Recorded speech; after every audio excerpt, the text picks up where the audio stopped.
Hola, muy buenas tardes. Pues aquí iniciando nuestra sesión de cierre de todo este programa que hemos estado compartiendo durante varios meses de ciberactivismo, aprendiendo de distintas áreas con distintas personas que nos han acompañado y, bueno, dado el regalo de compartir conocimientos, experiencias, etcétera, etcétera, en todo este camino. Hoy compartimos de nuevo con Juan Carlos, quien ya estuvo con nosotros la sesión anterior, hablando del humor y el ciberactivismo, y ahora vamos a relacionar el arte con el ciberactivismo. Y justo en la última, al cierre de la sesión, nos decía cómo es que él quería enlazar este tema. Así que, bueno, aprovechando el espacio, le damos la palabra a Juan Carlos para que inicie su proceso y, bueno, sigamos aprendiendo juntos. Hola, ¿qué tal? Muy buenas tardes. Gracias, Geraldina, por la presentación y todo el apoyo que me has brindado a lo largo de esta sesión y la anterior y de esta. Bueno, pues les traje una presentación que ahorita se va a proyectar en la pantalla, en la que vamos a hablar sobre eh, el arte como, como, como herramienta del ciberactivismo. ¿Así me escucho mejor?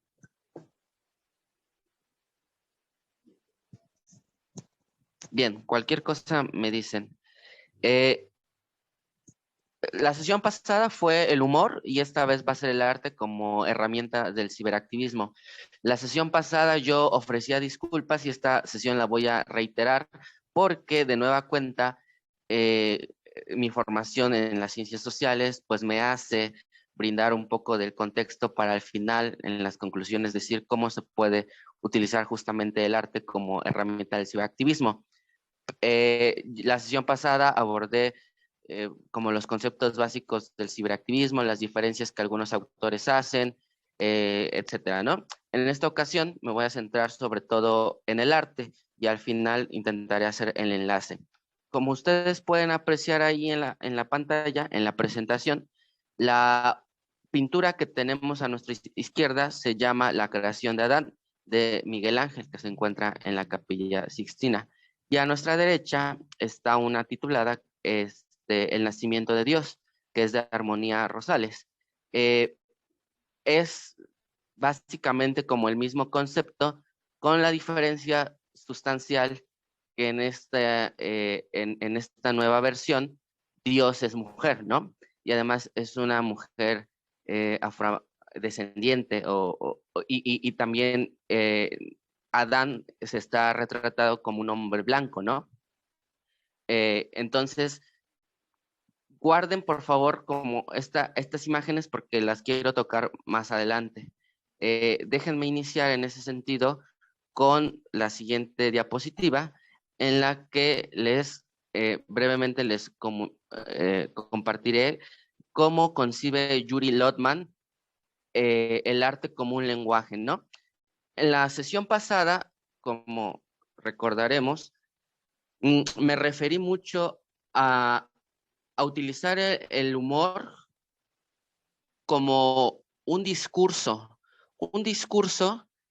que tenía que tener las características que en ese momento intenté dar para que se usara en en la red, en el internet, y llegara a más personas, ¿no? Y a partir de eso se articularan o se aspirara a articular ciertos movimientos. Bien, en esta misma tónica del discurso, voy a entrarle con el arte, ¿no? Y lo que Judith Lotman nos dice sobre el arte como lenguaje es que eh, puede concebirse como un lenguaje secundario. ¿Qué quiere decir esto? Que existe un lenguaje primario o un lenguaje natural. Cuando yo le digo, hola Geraldina, ¿cómo estás? Eso para Judith Lotman es un lenguaje primario o un lenguaje natural porque es como una forma común de comunicarnos, ¿no? Natural que hemos desarrollado. Entonces, alguien está emitiendo un mensaje y alguien lo recibe. Pero el lenguaje como un arte secundario es precisamente porque tenemos que el arte sí, el arte es una copia del lenguaje primario, con la diferencia de que cada uno de los elementos tiene una cantidad de información inmensa contenida en, digámoslo así, breves espacios, ¿no?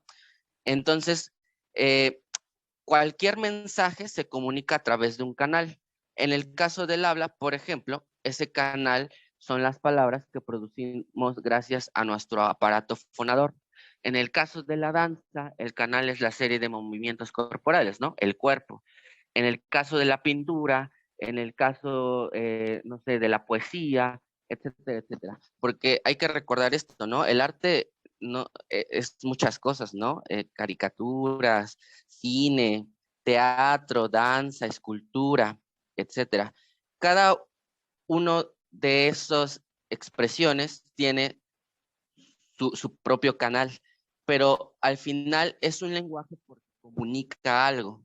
Y es un lenguaje secundario porque está comunicando lo que el lenguaje ordinario expresa, salvo que esa que comunica tiene un montón de símbolos, ¿no? Entonces, e información en poco espacio.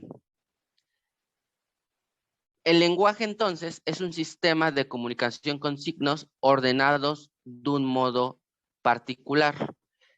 En el arte como lenguaje, todos estos elementos van a ser significativos y están ordenados de tal manera que quieren comunicar algo específico. La sesión pasada también yo señalaba que no podíamos tener interpretaciones infinitas, ¿no? Entonces voy a intentar argumentar eso ahora. Por favor, la siguiente.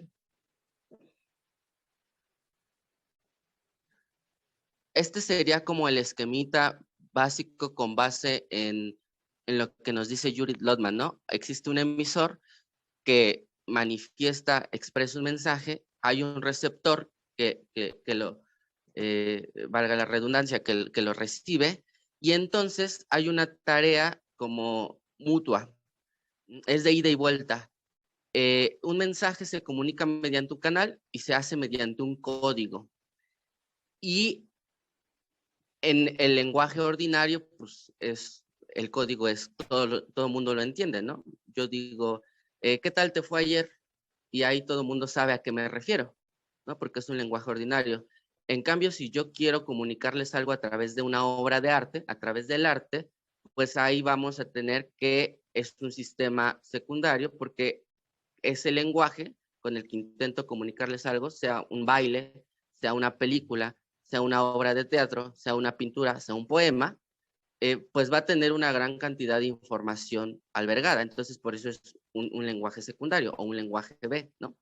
Y ahí, en el lenguaje secundario o en el lenguaje B, es decir, en el arte como forma de lenguaje, dado que tiene una gran cantidad de símbolos, de significados, y cada elemento es significativo en su relación además con el anterior, el receptor tiene la responsabilidad, o bueno, no la responsabilidad, pero sí para comprenderlo bien y que no haya interpretaciones infinitas, tendría que decodificar esta serie de elementos que nosotros, o que se establecen en la obra de arte, ¿no?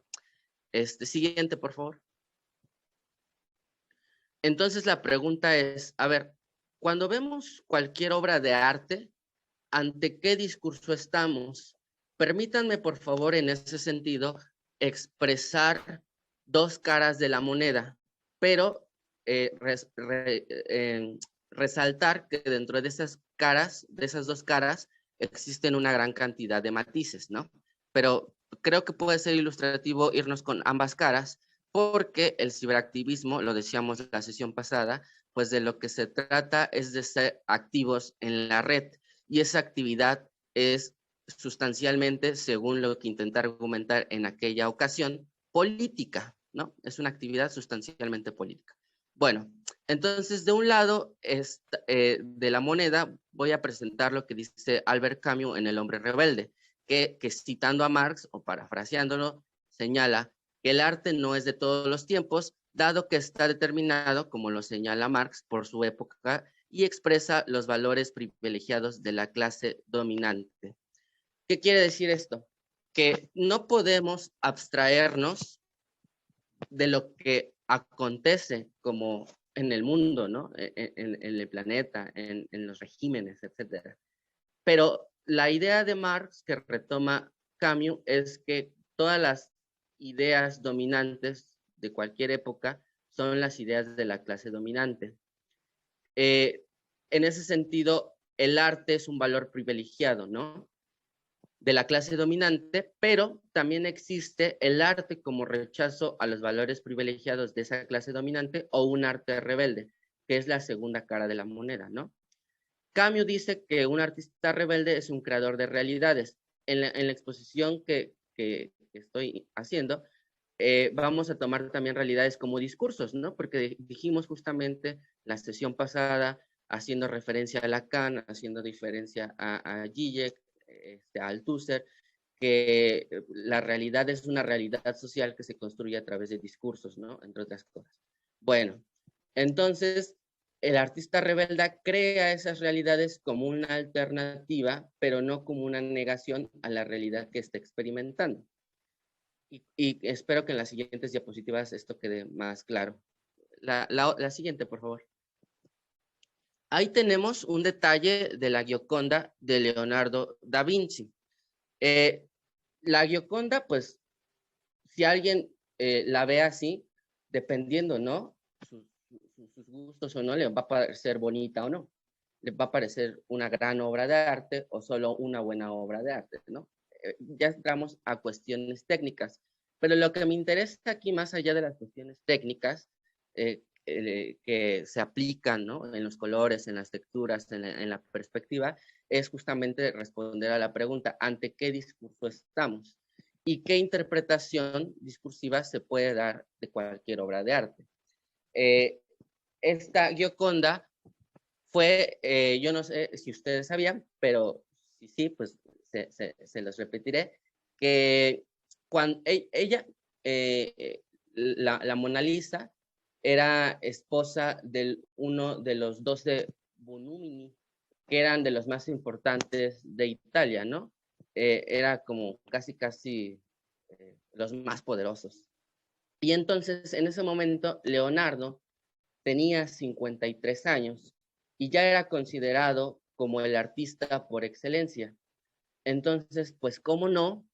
Uno de los hombres más importantes de Italia no va a tener un retrato de su esposa pintado por el artista por excelencia, ¿no? Entonces, él encargó a Leonardo que hiciera el retrato de su esposa y se llama la Gioconda porque el apellido es del Giocondo, ¿no? Entonces Leonardo lo hizo. Pero ¿a qué quiero llegar con esto? Que el origen de la Mona Lisa es el capricho de uno de los hombres más poderosos de Italia de esa época, ¿no? Ese fue el origen de la Mona Lisa. Se le antojó que pintara a su esposa y lo encargó, pues lo hizo. Ahí vemos, por ejemplo, algo que nos decía Camus, son, digamos, el arte expresa los valores privilegiados de la clase dominante, ¿no? En la siguiente diapositiva, por favor. El Guernica de Pablo Picasso. También recordemos que la sesión pasada les decía que Simon Escama tenía o tiene una serie titulada Power of Art, el poder del arte, en la que nos cuenta esta anécdota en donde un día en París van un soldado va al estudio de Picasso y indagando por ahí se encuentra una fotografía del Guernica tirada, la levanta, la ve y le pregunta a Pablo, ¿usted hizo eso? Y Picasso le responde, no, lo hicieron ustedes, ¿no? Intentando señalar que el origen del Guernica precisamente fue el bombardeo a la ciudad de Guernica. Entonces, tenemos dos caras de la moneda de por qué surge una obra de arte, ¿no? En el caso de la Mona Lisa con Leonardo da Vinci y en el caso de Pablo Picasso con el Guernica, o del Guernica con Pablo Picasso. Insisto, esto va más allá de las técnicas, de las cuestiones estéticas, ¿no? Porque además esto también nos metería a cuestiones no solo técnicas, sino de estilos, de épocas, ¿no? Yo me estoy abstrayendo de eso y estoy viendo la parte discursiva de lo que nos comunica la obra. ¿Qué quiero señalar con esto? Que si cualquiera de nosotros no tuviera como noción del contexto de estas obras y nos paramos ante ellas, o sea, simultáneamente, seguramente nuestras interpretaciones estarían más en la percepción que en sí mismo nos expresa esa obra, ¿no? Los colores, si nos parece bonita o si no nos parece bonita.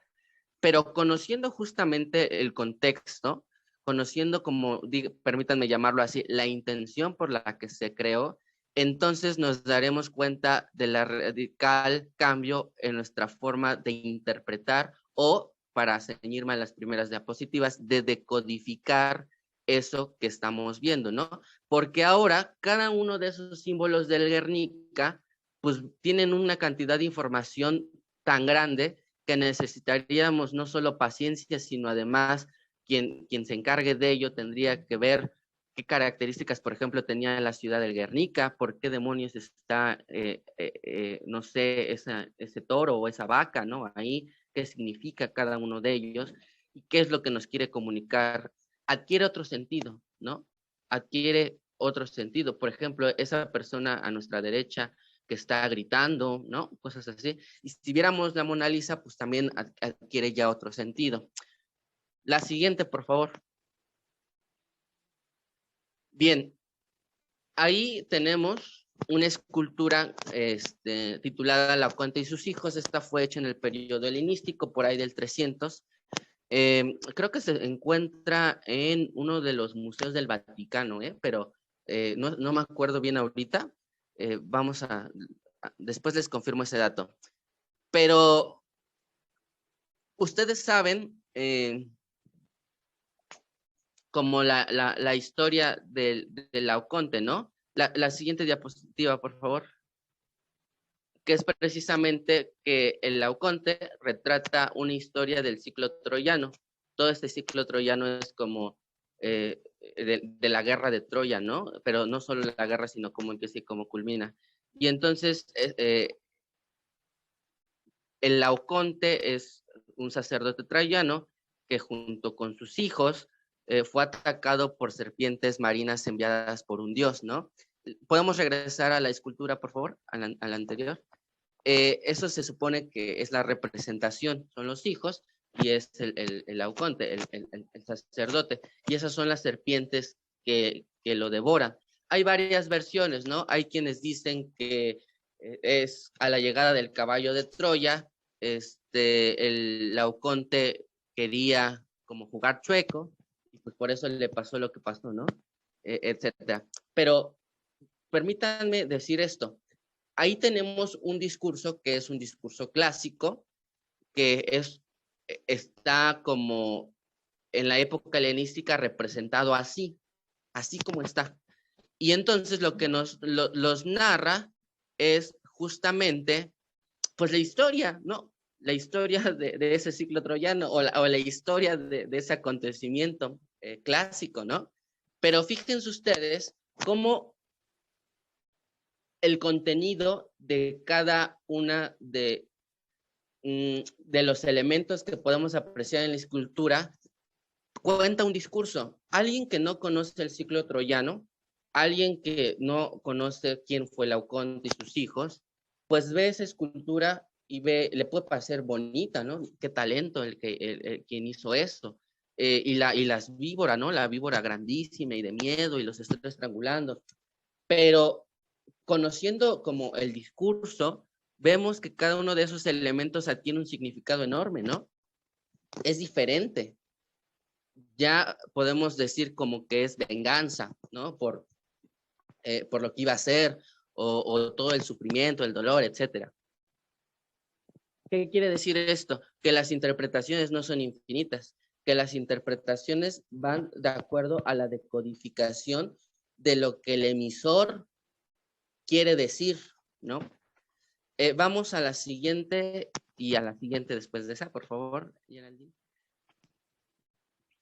Esta es otra versión del Laoconte, este es del Greco. Y atrás en el fondo está la ciudad de Toledo. Vean que, aunque el título es el mismo, las posturas cambian, ¿no? Y, por ejemplo, se le agregan elementos como el caballo, se le agregan elementos como, ahora, digamos, la ciudad que está atrás es o representa un paisaje que en la otra no estaba. En la escultura nada más estaba pues los personajes y la serpiente. Aquí ya no solo está el personaje y la serpiente, sino hay un escenario, hay un paisaje y todo. El Greco expresa esto, pero tenemos que conocer un poco la vida del Greco, ¿no? Tenemos que conocer la situación, el año en la que lo manifiesta, en fin, un montón de elementos para comprender y decodificar cada uno de estos elementos. La siguiente, por favor. Este es otro Laoconte, pero este es una especie de caricatura de Charles Adams, es el creador de la familia Adams. Esta, pues, es muy chistosa porque son carniceros y seguramente alguno de ellos será su ayudante y en lugar de la serpiente es como una especie de longaniza, ¿no? O una especie de chorizo que lo traen ahí.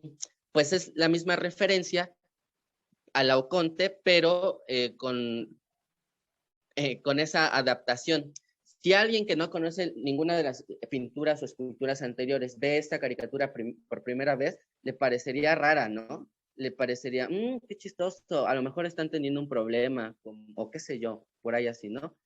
En una de esas hasta puede decir, no, la longaniza o el chorizo tomó vida y los está apresando, pero es que nuestro punto de referencia es justamente porque no conocemos el Laoconte. Quien ya conoce el Laoconte luego va a decir, esta es una reinterpretación de esa escultura que relata una especie de mito, ¿no? Del ciclo troyano, del ciclo clásico, pero que ya no tiene nada que ver con el caballo de Troya, ¿o sí? Esa sería la pregunta, y entonces ahí empezamos nuestra labor.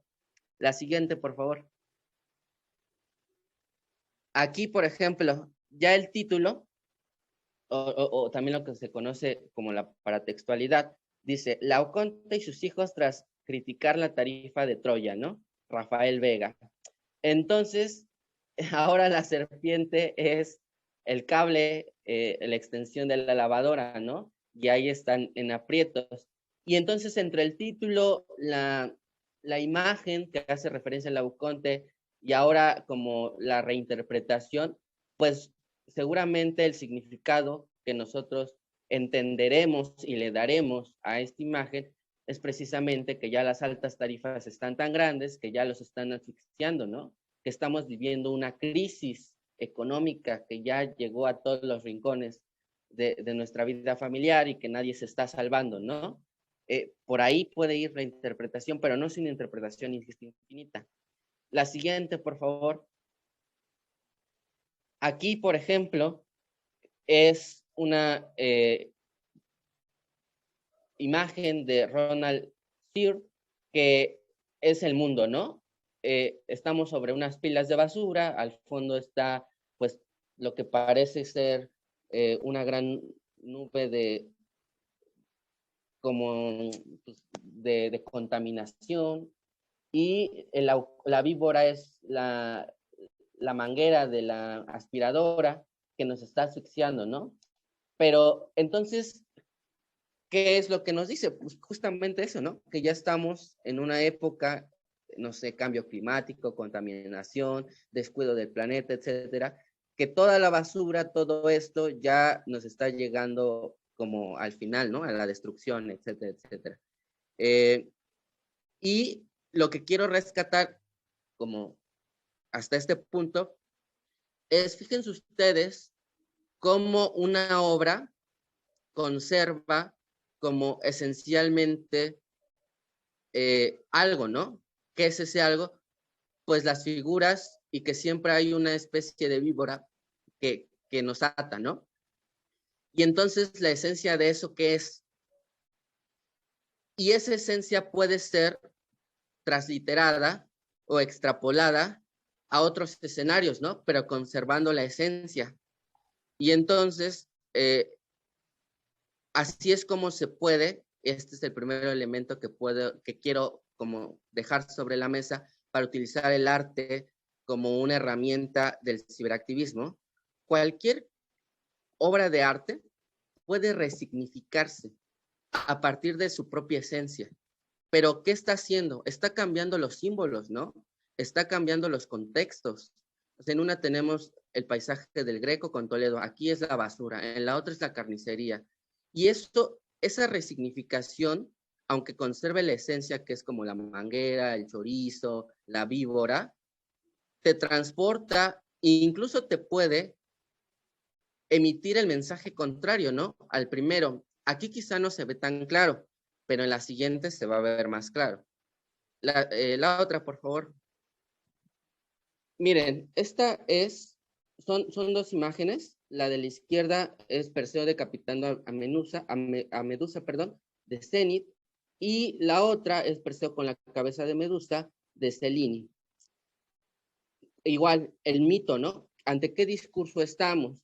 Pues ya sabemos que Medusa es esta gorgona que tenía por pelo serpientes y que si la veías a los ojos te convertía en piedra, ¿no? Y era concebida como un monstruo. Entonces Perseo es este héroe que logró vencerla y le cortó la cabeza, ¿no? Y bueno, en otras versiones utilizó esa cabeza para terminar con otros monstruos, etcétera, etcétera. Pero ahí tenemos dos esculturas, ¿no? Que representan este mito, que nos dan a conocer este mito. ¿Cuál es el discurso de esas esculturas?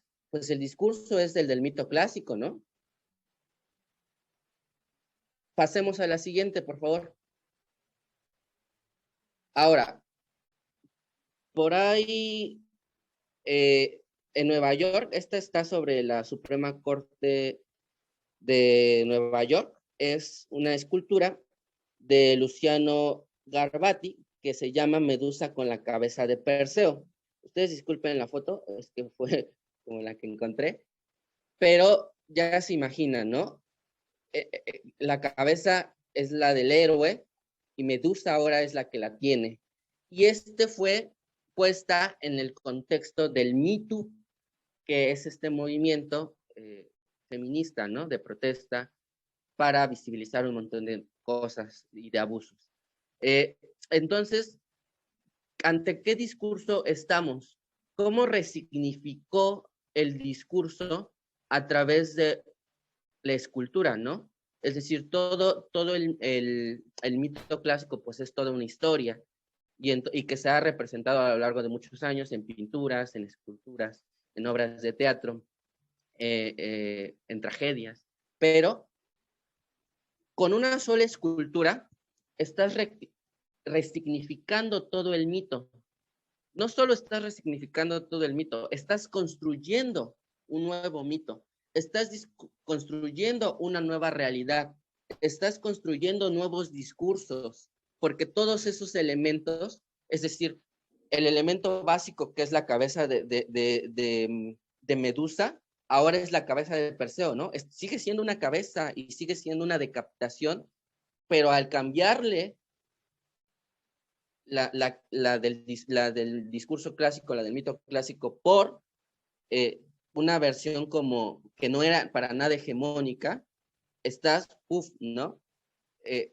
Construyendo otras realidades. Y este es otro segundo elemento. Para resignificar o para construir realidades, discursos diferentes, incluso contrarios a los valores hegemónicos, tenemos, o el arte tendría que cambiar esos elementos significativos por su contrario, como en este caso de Medusa con Perseo. Si en las primeras de Laoconte vimos que no eran tan contrarios, solo se cambiaban como los paisajes, los escenarios o las críticas, ahora vemos que los elementos cambiaron totalmente, ¿no? Es Medusa la que está decapitando a Perseo. La siguiente, por favor. En esta misma tónica les quiero compartir, ustedes van a disculpar, pero lo voy a leer, un poema justamente sobre este mismo tema, que se llama Tratado de la Medusa sobre el lenguaje de las serpientes, de Irger Elizabeth Hanser. Y que va así, ¿no? Porque creo, primero lo voy a leer como está y luego voy a intentar rescatar los elementos que yo considero claves que resignifican a través de un poema el mito y que pueden sustentar o nos pueden ayudar a comprender de una manera más clara la imagen anterior, ¿no? De la escultura de Medusa.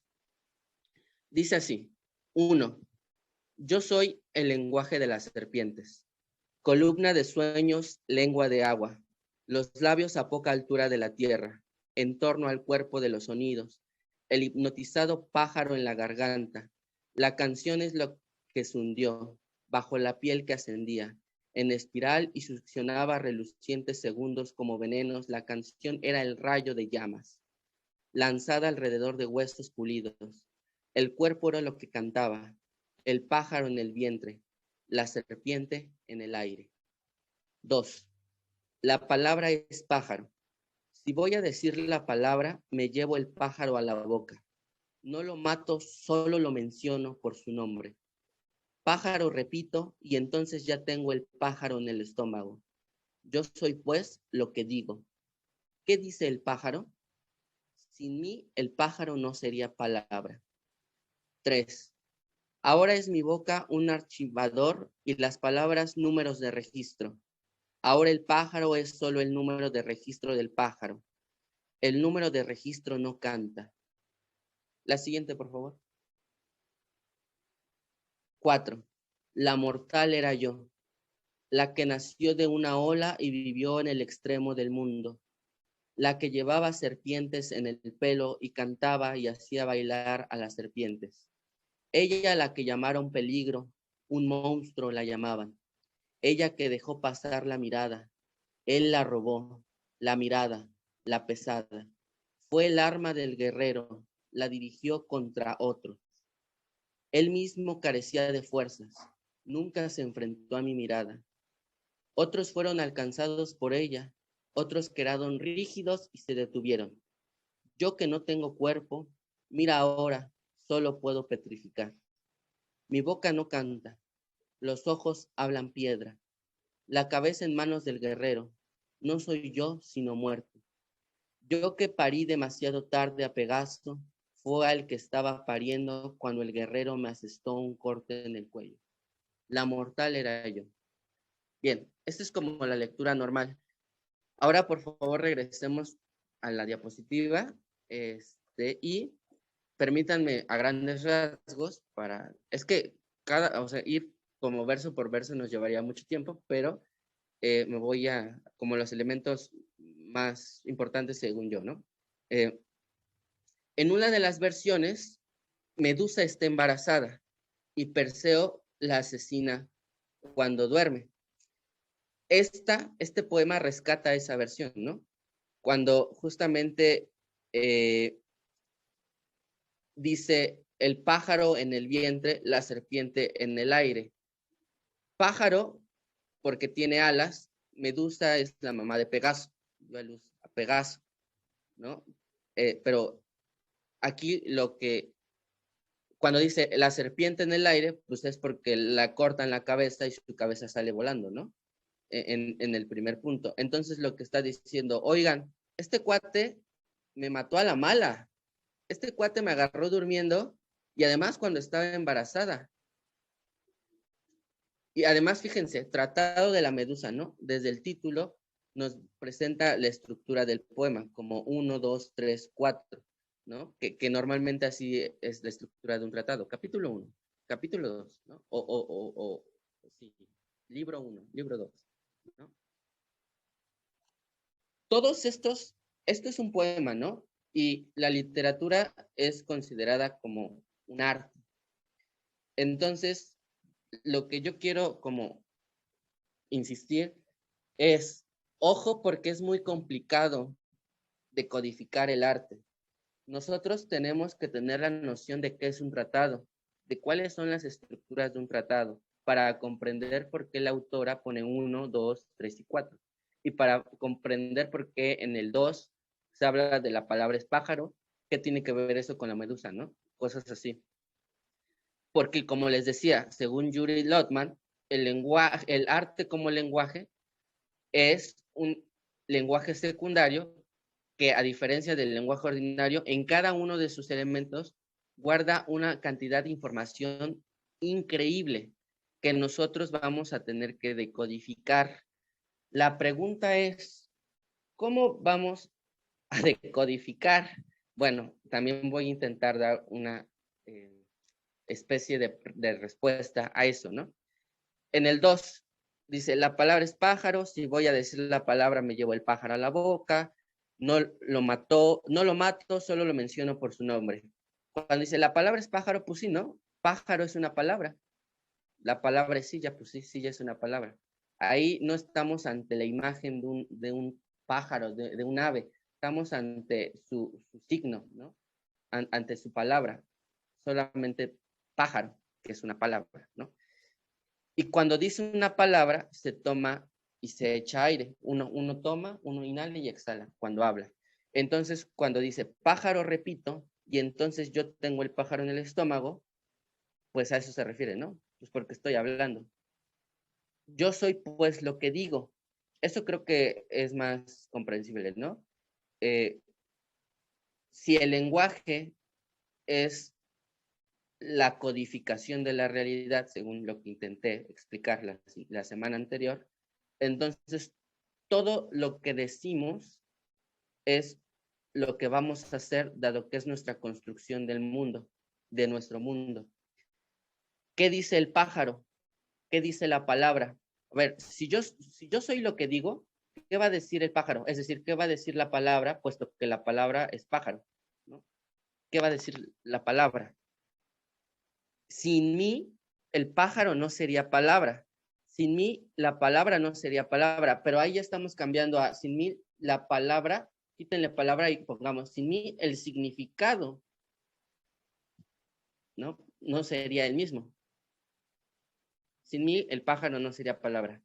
Claro, porque yo soy el que lo está comunicando. Cada vez que nosotros intentemos utilizar el arte dentro del ciberactivismo como una herramienta de protesta, de emancipación, tenemos que darnos cuenta de estos elementos, que nosotros vamos a construir las narrativas. ¿Qué vamos a decir en esas narrativas? Y que sin nuestra expresión, esas narrativas no serían las narrativas. ¿No? Solo es palabra porque la pronuncio, porque la digo. Si no, el pájaro no sería palabra. Solo va a ser un discurso en tanto que nosotros le demos la estructura de discurso. Solo va a comunicar o solo, sí, solo va a comunicar, solo se va a decodificar los elementos que nosotros pongamos en ese arte que queremos utilizar como una herramienta dentro del ciberactivismo. No se va a poder decodificar más de lo que pongamos, porque digamos, las interpretaciones, insisto, no son infinitas, ¿no? 3. Ahora es mi boca un archivador y las palabras números de registro. Ahora el pájaro es solo el número de registro del pájaro. El número de registro no canta. La palabra no es bella por sí misma, per se. Necesita de ese canal. Por eso intenté iniciar en las primeras diapositivas con las dos caras de la moneda. El arte por sí mismo, pues es arte, ¿no? Pero depende de nosotros utilizarlo como una herramienta de emancipación contra los valores privilegiados de la clase dominante o como una herramienta de dominio. ¿De dónde sale el sentido? Cuando dice el número de registro no canta, se refiere justamente a eso. ¿De dónde sale el sentido? ¿De dónde va a salir el sentido de lo que queremos comunicar? En este caso, ella la palabra. En nuestro caso, un baile. En nuestro caso, una obra de teatro. En nuestro caso, una danza, una pintura, una escultura, ¿no? ¿De dónde va a salir ese sentido? Bueno, creo que estamos intentando responder a eso. La siguiente, por favor.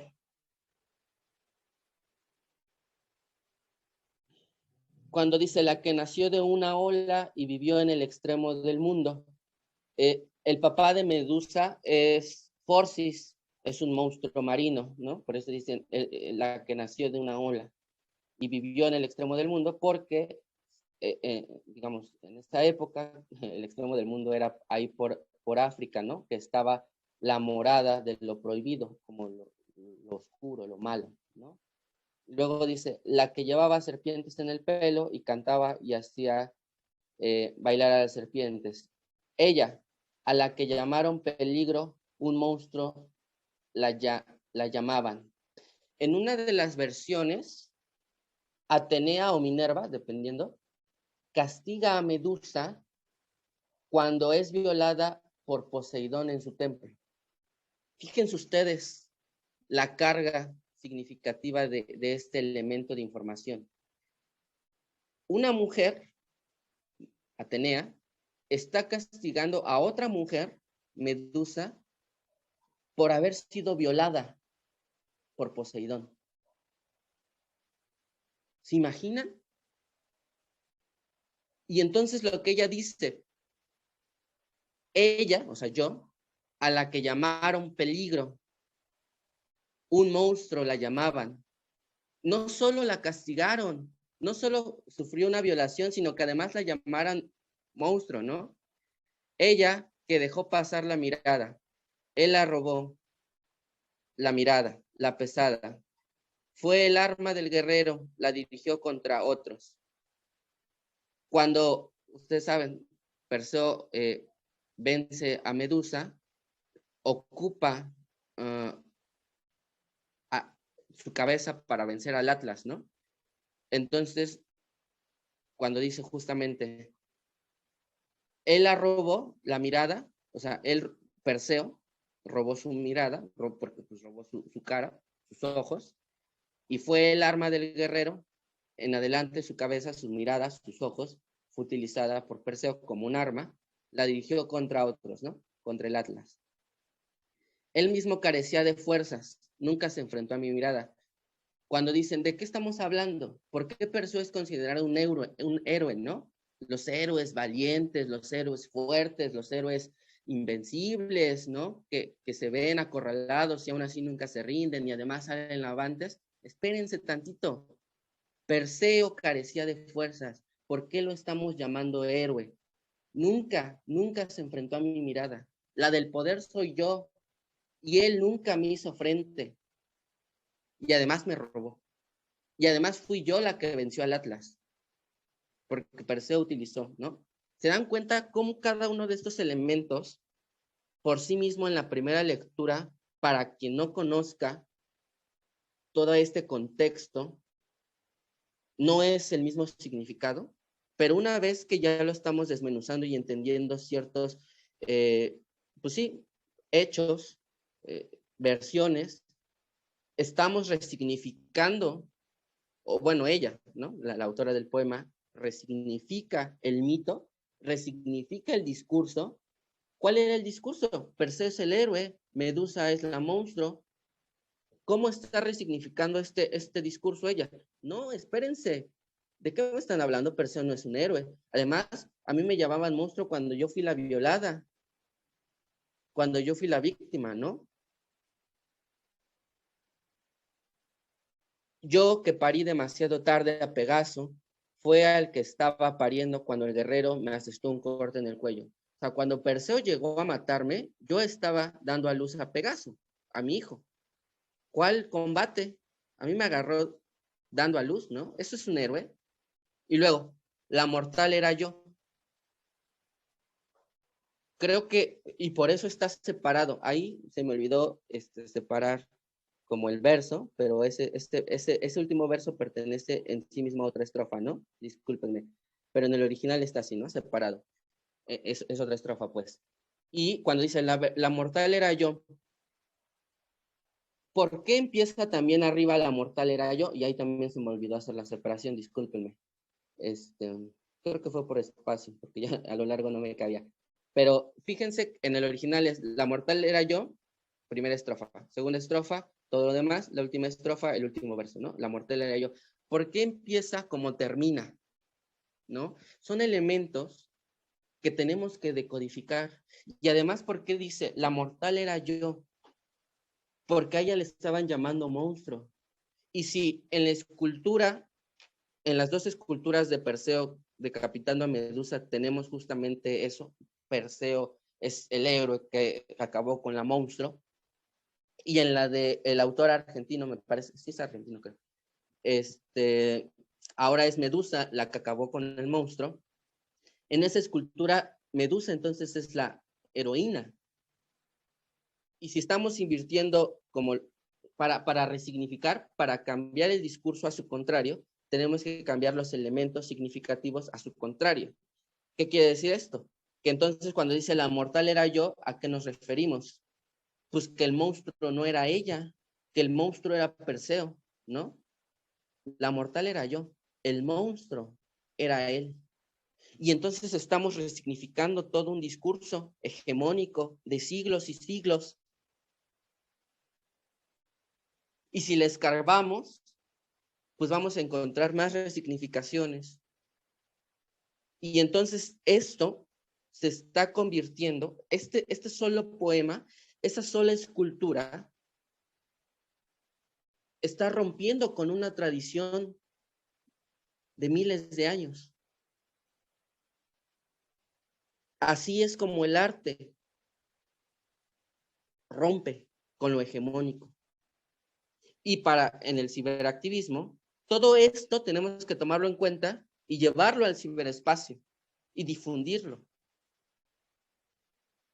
Bien, ahora, otra cosa importante que tenemos que tomar en, en cuenta es, creo yo, paréntesis, todo esto lo estoy dando a manera de premisa, ¿eh? Tampoco quiero que se piense que es una verdad absoluta, pues por supuesto que no. Es lo que intento fundamentar, por supuesto abierto al debate, ¿no? Entonces es esa manera de premisa. Bueno, cierro paréntesis. Hay otro poema que se llama Sobre la Medusa de Leonardo da Vinci, que es esta obra de arte de Leonardo da Vinci que está en la Galería de Florentina. Poema fue escrito por Percy Shelley, que ustedes sabrán, ¿no? Los Shelley, que tienen que ver, por ejemplo, con Frankenstein, ¿no? Ustedes ya saben de la historia. Este poema es una éfrasis. No lo voy a leer todo porque está muy largo y ya, pues está muy largo, ¿no? Y no quiero aburrirlos con la lectura. Solo diré, por ejemplo, que una éfrasis es una descripción de algo que se ve. Si nosotros vemos una escultura, en este caso o una obra de arte, en este caso la obra de arte que está viendo es justamente la Medusa de Leonardo da Vinci, él procede a describir a través del lenguaje poético esta, esta obra de arte, ¿no? Y lo que hace pues es eso, una éfrasis, una descripción. Por ejemplo, solo leo una estrofa, dice, ahí yace observando sobre el cielo de la medianoche, tendida en la nebulosa cima del monte. Allá abajo tierras distantes vense temblorosas. Su horror y su belleza son divinos. Sobre párpados y labios perece yacer, cual sombra la hermosura, donde brillan exaltados y ardientes, luchando en lo hondo, los tormentos de la angustia y la muerte. Y así se va, ¿no? Básicamente está describiendo la obra, como les señalaba, y la obra pues está representando a Medusa muerta, ¿no? ¿A qué me refiero con eso? ¿Por qué quiero hacer la comparación de dos poemas? Insisto, este poema no lo puse porque está muy largo, y creo que nos tardaríamos un montón, pero El primer poema fue escrito por una mujer, ¿no? Este es escrito por un hombre. En el primer poema hay una resignificación, una protesta contra el discurso hegemónico, contra el mito clásico, contra el papel que se le daba históricamente a Medusa, ¿no? Y ahora no es una gorgona, no es un monstruo, es una mujer. Y el otro no es un héroe, es alguien que se aprovechó, que estaba distraído y que además nunca le hizo frente a su fuerza. En este, de Shelley, eh, es una reproducción de lo que ve, ¿no? Una continuación de todo. ¿Desde dónde viene? ¿Ante qué discurso nos estamos enfrentando? ¿Y por qué ese discurso es como él? ¿Qué hay detrás de ese discurso? Entonces, no solo basta con, con ver cuál es el discurso, con ver cómo vamos a construir ese discurso, sino con el contexto en el que se está dando ese discurso y quién lo está haciendo, ¿no? En la escultura de, ay, de Medusa con la cabeza de Perseo, que estaba frente a los juzgados, bueno, a la corte de Nueva York, fue en el contexto del Me Too. En sí misma, el discurso ya es poderosísimo, ¿no? Pero además, en el marco del movimiento Me Too, pues adquiere o adquirió, porque esto ocurrió, y no solo se hizo viral, sino salió en los periódicos, ¿no? Salió en El País, salió en el New York Times, hubo mucha gente que en ese momento fue a las protestas a verla y tenían pancartas, ¿no? Etcétera, reivindicando esa cuestión. Entonces, como intenté también señalar la sesión pasada, el contexto en la construcción del discurso se hace muy importante. Pero no es como que, ay, vamos a esperar un contexto favorable para crear una obra de arte. No, más bien es al revés. Cuando se dan socialmente, no sé, manifestaciones, protestas, cuando socialmente los ánimos están convulsos, es ahí cuando el arte se expresa. Pero ese arte para, creo yo, entre otras cosas, porque esto solamente es uno de los puntos de los muchos que puede haber, para ser disruptivo y aspirar a, a un rompimiento, tiene que aprovechar esa coyuntura de protesta, esa coyuntura de desencanto, de indignación, de rabia, y entonces construir su discurso resignificando los discursos hegemónicos, ¿no? El artista, esta obra ya la había hecho, pero en chiquito, tengo entendido. La hizo en grande y con el apoyo de más personas, pero eligió el momento de presentarla, o más bien se eligió el momento de la presentación y el lugar en una coyuntura específica, ¿no? Y entonces es solo una obra, pero la carga de información como lenguaje secundario que tiene en sí misma es grandísima, ¿no? Grandísima. Ahí, por ejemplo, ya podemos empezar a hablar del rol de la mujer, ¿no? En el siglo XXI, cómo todavía vivimos en un mundo patriarcal, etcétera, etcétera. Por una obra específica de arte, que fue un boom. Creo que como parte de una estrategia dentro del ciberactivismo, tenemos que ser capaces de aprovechar esas coyunturas a partir de resignificar esos elementos hegemónicos en obras de arte que quieran o que vayan encaminadas a crear nuevas realidades, a crear nuevos discursos, ¿no? Con todos estos elementos. Miren, se me va a acabar la pila, ya tengo 3%, voy a apagar la cámara, les ofrezco una disculpa, y con esto voy a intentar terminar. A la pregunta, bueno, ok, ¿cómo le hacemos entonces para decodificar esto? Nos queda claro que un primer paso pues, es irnos al contexto, ¿no? ¿Quién era Medusa? ¿Quién era Perseo? ¿Qué versiones hay? Etcétera, etcétera, ¿no? Pero la cosa no es tan fácil porque, insisto, el arte es muchas cosas. En una obra de teatro, por ejemplo, o en una película, por ejemplo, entonces, eh, lo que quiero hacer es como sentar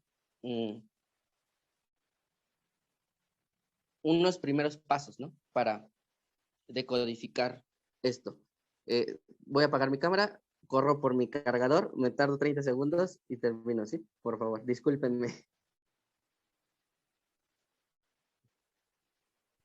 Mientras Juan Carlos se organiza desde el punto de vista de la recarga de energía, aprovechamos para comentarles que en el chat de la sesión, lo vuelvo a colocar, está el enlace para el formulario de asistencia, para que por favor nos acompañen completándolo. Y aprovecho de igual forma para enviar el formulario de evaluación de la sesión, para que ya lo tengamos y pues aprovechemos y hacer también nuestros comentarios con respecto a la sesión, que esto pues al final nos ayuda a generar los cambios, sumar en las distintas posibilidades. Si alguno tiene algún comentario sobre todo la temática que hemos estado trabajando en particular, de lo que quieran ustedes pues compartir, bienvenidos. Listo, Geraldina. Ah, qué Discúlpenme, bien. ¿eh? Eres Flash.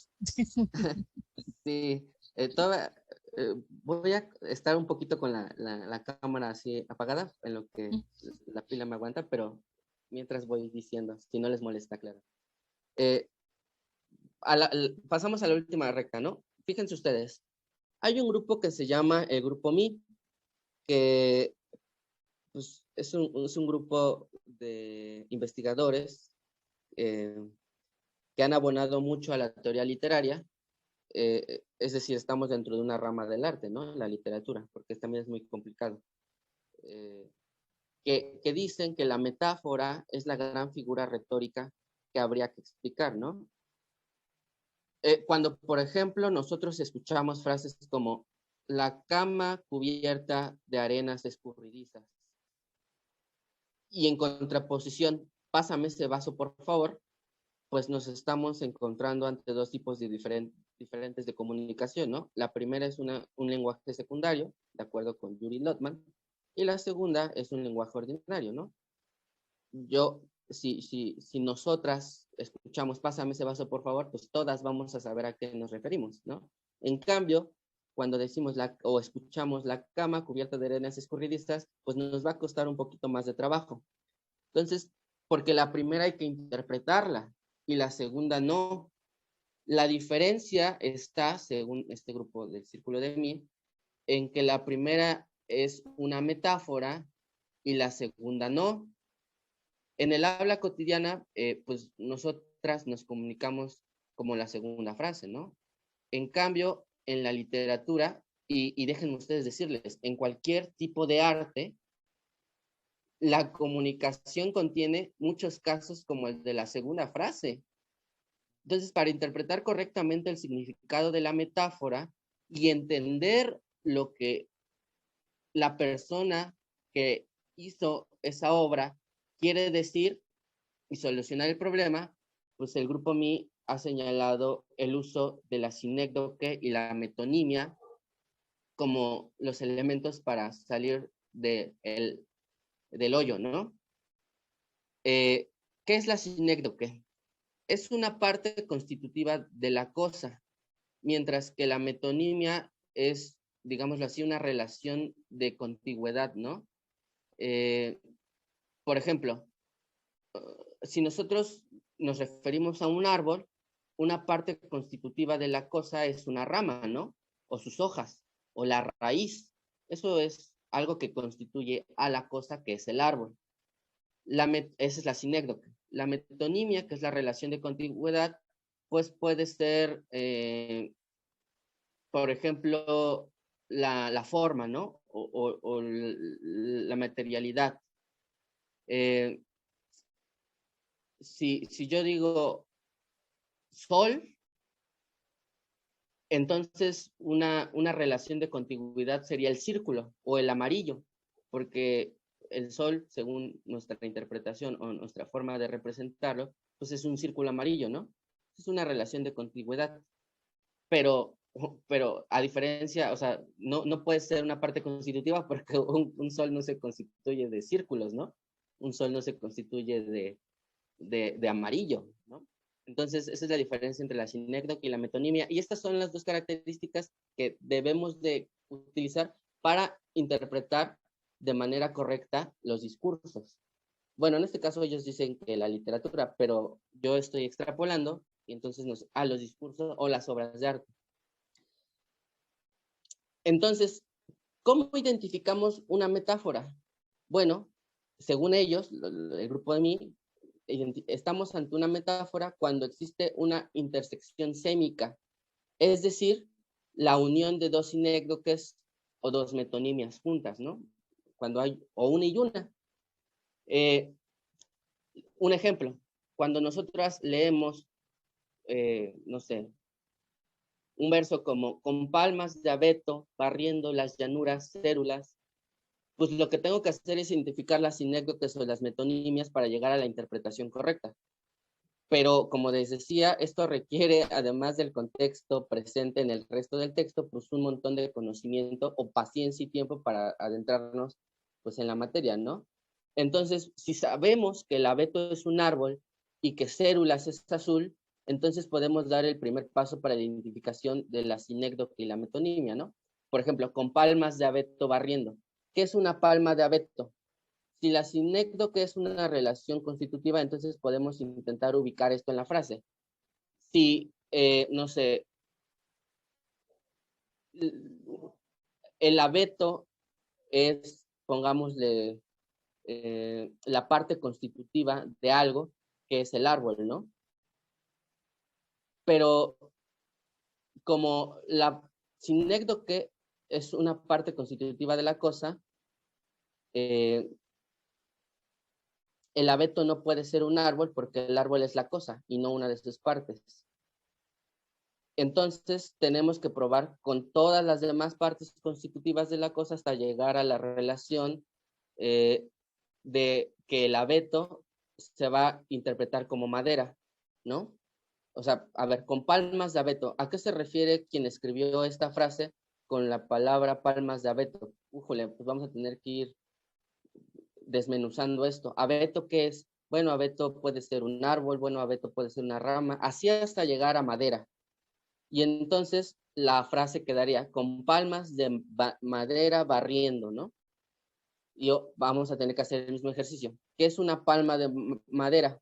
Pues aquí entra el conocimiento o la investigación que podamos tener de la materia para saber que, pues ya, supongamos que ya tenemos el contexto que el propio texto nos da, pues los griegos llamaban palma a todo el brazo, ¿no? Y la mano. Es lo que va del hombro a la punta de los dedos. Si nosotros estiramos la mano así desde el hombro a la punta de los dedos, vamos a ver que se parece, que a eso que se llama palmas, pues se parece en última instancia a un remo, ¿no? Entonces vamos a tener que hacer lo mismo. Eh, no sé, en este caso estamos ante una metonimia porque no es una relación constitutiva, sino por contigüedad, es decir, por la forma. Entonces hay que ubicar qué relación de contigüidad hay hasta llegar con la característica de la forma. Entonces, por la forma, la palma se refiere porque se parece pues a un remo, ¿no? Palma es igual a remo. Y como la metáfora son la unión de dos sinécdoques o metonimias o una y una, pues aquí ya estamos ante una metáfora, ya la identificamos y además la estamos descifrando. Y entonces, en lugar de cuando decimos con palmas de abeto barriendo, estamos viendo que se refiere a un remo, porque los remos son de bandera, ¿no? Entonces, con los remos barriendo. Y otra vez, ¿qué entendemos por barrer? Y vamos a tener que llegar a la relación de movimiento. ¿Qué es barrer con remos, no? De nuevo, hay que hacer el ejercicio hasta que llegar a barriendo. Se trata de una relación de contigüidad en el ámbito del movimiento, ¿no? Entonces, el verso quedaría, pues estamos remando con palmas de abeto barriendo. pues a lo que se refiere es que están remando, ¿no? Y vean cómo ustedes la interpretación, que a primera instancia podíamos sacar, no sé, 5 interpretaciones de eso, la verdad es que no existen esas 5 interpretaciones, solo es una, que es remar, estamos remando, con palmas de abeto barriendo, ¿no? Las llanuras cérulas, tenemos que hacer ese ejercicio hasta ver que por relación igual de contigüidad, una metonimia, pues por llanuras células se refiere al mar, ¿no? Remando el mar, remando por el mar, remando a través del mar, ¿no? Remando en el mar. Entonces, fíjense ustedes que, ya se cargó, espérenme, ya creo que me aguanta, perdonen. Entonces, les decía que, fíjense de ese verso, ¿no? Con palmas de abeto, barriendo las llanuras cérulas. ¿Qué quiere decir esos dos versos? Pues nada más que estamos remando a través del mar, remando por el mar, remando en el mar, pero se dan cuenta cómo la interpretación solo es una. Entonces, cómo quien escribió estos versos quiso comunicar algo que nosotros ya decodificamos. Eso es una, creo yo, parte importante para utilizar el arte como una herramienta efectiva dentro del activismo. Que cuando nosotros construyamos la obra, sepamos muy bien que los elementos que ponemos en ella no van a ser interpretados como cada quien quiera, sino como nosotros queremos comunicar. Si nosotros queremos comunicar indignación, rabia, protesta, a través de la estructura de un discurso que intenté también señalar la semana anterior, pues entonces toda esa rabia, indignación y todo que va puesta en esa estructura, tiene que tomar en cuenta esto, ¿no? Y entonces tenemos que adquirir, pienso yo, la responsabilidad de ser como, entre comillas, claro, porque efectivamente una obra de arte es relativamente ambigua, pero mi postura o lo que intento comunicar es que no, o sea, sí es ambigua, pero tampoco es lo que quieras, o sea, no puedes comunicar lo que quieras, tienes elementos para decodificar y que el mensaje por el receptor en ese proceso de decodificación llegue al punto de la interpretación que tú quisiste expresar. Creo que eso es importante, porque si el ciberactivismo es la actividad política en la red, cuando utilicemos el arte como parte de esa actividad política, de protesta, de indignación, de ruptura a los discursos hegemónicos, lo que comuniquemos a través del arte tiene que ser concreto y tiene que ser interpretado como lo queremos comunicar. Bien, también quiero ofrecer disculpas porque me estoy centrando o me centré más en lo que sería como la pintura y la escritura, la literatura, la poesía, y no, o sea, dejé de lado todas las demás artes, ¿no? El cine, el teatro, todo eso, pero es que también es un montón de cosas y debo admitir que mis conocimientos, por ejemplo, de teatro son muy deficientes, ¿no? Mis conocimientos de escultura son muy deficientes, pero bueno, creo que en términos generales yo la dejaría hasta este punto y si quieren podemos entablar el diálogo o si tienen alguna duda, pregunta o si no fui claro en algún aspecto, pues con mucho gusto intento volver a decirlo. Muchas gracias, Geraldina, y muchas gracias también a todos y todas por su atención. Gracias, Juan Carlos. Cuando te escuchaba al final, pensaba que qué reto para quien quiere comunicar el hacerse entender, ¿no? Porque si no conoces del contexto, o hay muchos detalles, a veces entonces esa finura tan sencilla que hace que muchas personas entiendan, como por ejemplo lo que colocabas en la sesión anterior, ¿no? El cuadro negro, que es algo que es súper sencillo y que da mucha información en función a lo que es una cultura y lo que significa el negro, ese tipo de cosas, ¿no? Que ya, claro, cuando ya son elementos mucho más complejos, de palabras que no todos conocemos o de contextos muy locales, ¿no? A veces son cosas muy locales. O, por ejemplo, por contrario, el ejemplo que colocaste con la medusa, con respecto al Me Too, que es un movimiento un poco más amplio, pero si no tienes la referencia de lo que significó la medusa, etcétera, etcétera, quizás no haces el clic en el cambio que se hizo particular, ¿no? Entonces, allí tienes como un reto mayor en función de cómo lo quieres comunicar. Sí, desde luego. La ventaja que yo veo es que, eh, digo, aquí estamos como desmenuzando las cosas y vemos como casi, casi qué significa cada elemento. Cuando alguien ve eso, tampoco es como que, para entenderlo tengo que decodificar todos, ¿no? No, como que el mismo impacto de la obra te llega de tal forma que dices, esto es importante, ¿no? O esto es más de lo mismo, o esto es totalmente diferente, ¿no? Cuando seguramente las manifestantes que vieron la estatua y que estaban protestando a raíz del movimiento Me Too vieron justamente la escultura de la medusa, incluso si no todas conocían el mito, ni los discursos, ni la historia, sabían, ¿no? Sabían que estaban ante otro discurso, ante otra realidad, y que esa realidad les favorecía, esa realidad protestaba, era su aliada, ¿no? Ese discurso que representaba era su aliada, y tampoco es que tuvieran que saber que Medusa es hija de quién, madre de quién, cómo fue matada, la versión de quién, ¿no? Tampoco es necesario eso. Pero mi intención fue que, pues, sabiendo esto, pues vamos a darnos cuenta también de la cantidad de elementos de información que cada uno de esos símbolos tiene en sí mismo, ¿no? Pero creo que el arte también aspira o debería aspirar a eso, a que el impacto te haga dar cuenta que estamos ante otra realidad. Y además es una realidad con potencialidad emancipadora, ¿no? De los discursos hegemónicos. Y bueno, pues creo que, o no he visto el chat, pero creo que no. ¿O hay preguntas? No, ¿verdad?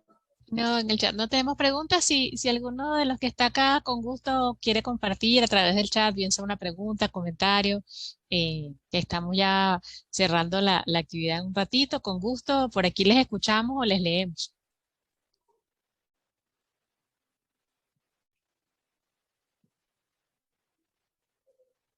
A ver si Igual, si no, pues tampoco hay problema y ya podríamos ir cerrando, Geraldine, como tú me digas. vale, perfecto. Bueno, agradecerte, Juan Carlos, pues, este espacio de acompañamiento y a quienes nos han venido acompañando durante las distintas sesiones que hemos tenido acá desde que comenzamos en julio en nuestra escuela de ciberactivismo, en esta versión, primera versión que hemos tenido.